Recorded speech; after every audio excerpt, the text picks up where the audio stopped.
Today we're going to be adding color to our clay letters of affirmation, and we're going to be doing it with tempera cakes. And we're going to do a special technique that kind of makes them look a little bit antiqued, and it will also help to bring out the texture and also help our letters to stand out. You're going to have to choose 2 to 3 colors, and we've done a little bit of discussion as to which colors work well together. Primary colors look good layered together, warm colors, cool colors, analogous colors. Those colors all look nice layered together. Secondary colors do not look nice layered together, and complementary colors or opposites on the color wheel, those don't look so great together. So you want to try to pick 2 to 3 colors that will look nice layered together. And you are able to do your letter kind of in one color scheme and your letter something different, or they could be the same.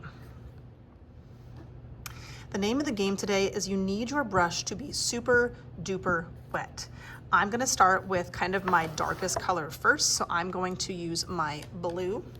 And if I just kind of dance it a little bit, it's gonna be kind of light, and that does not look so great. So I'm gonna make sure that I really kind of dance that brush to load it up with nice, deep, dark, vibrant color.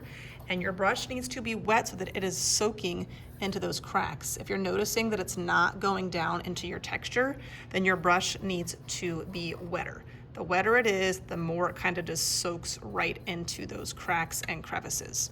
And you're gonna make sure that you're kind of painting the entire thing. You should not see any white spaces left.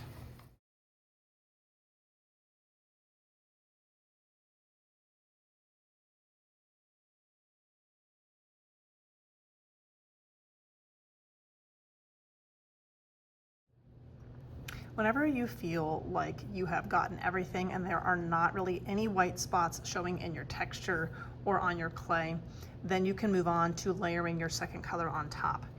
I am going to make the inside of my envelope a different color, but I'm gonna wait for that because I'm actually gonna do a technique where I wipe some of this paint off, so I'm gonna wait until I've done that first.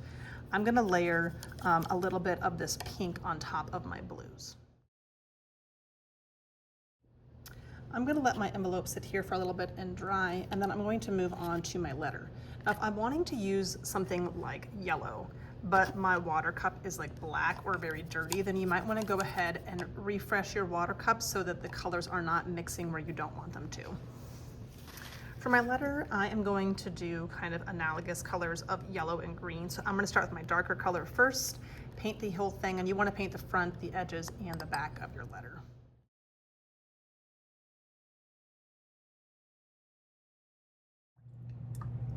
Whenever you are finished painting both your letter and your envelope, you're gonna head to a sink and you're gonna actually take a sponge that's wet and you're gonna try to wipe a lot of the paint back off to kind of give it that antiqued look. And when you do this, hopefully your color is staying down in your letters and in your texture. The water can run a little bit while you're working. I wouldn't have it like pouring out. And you don't want your sponge to be like soaking wet. I would squeeze some of that water back out. You're gonna just take your sponge and kind of gently just scrub some of the color away.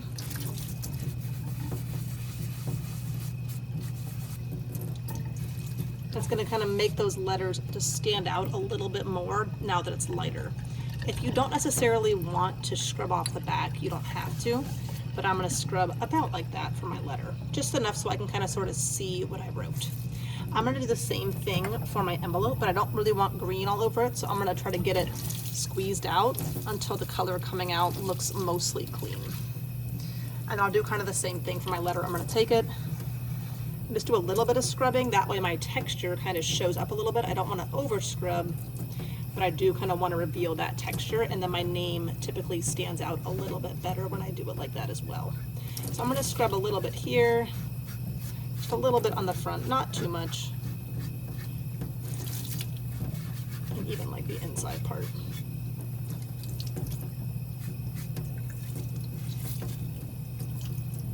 All right, so I feel like mine looks pretty good. I'm going to take it back to my seat and I'm gonna actually paint this inside part a solid color that I do not wipe away because I kind of want that to be nice and bold so that my letter stands out nicely against it.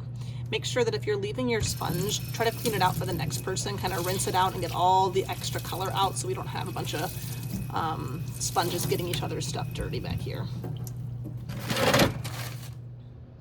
you get back and you feel like maybe you wiped away too much of the color, or like for me, I kind of want this to be more of like a yellowish green, I might go back and just add a little bit more yellow on top. So if you need to kind of go back and adjust, you can. That is totally fine.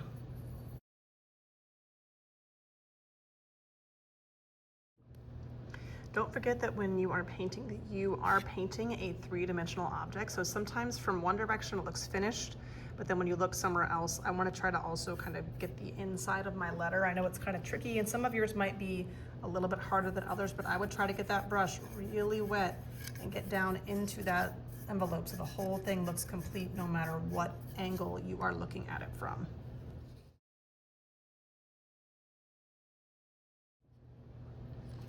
Whenever you are done kind of painting and doing the texture part, you will set these two together kind of side by side so they can dry. Eventually, when your letters and envelopes are fully dry, we will be kind of dipping them into a shiny coat that will make them feel a little bit more finished. We have to let that paint and that clay fully dry out. So they will kind of get this shiny coat once they're totally dry.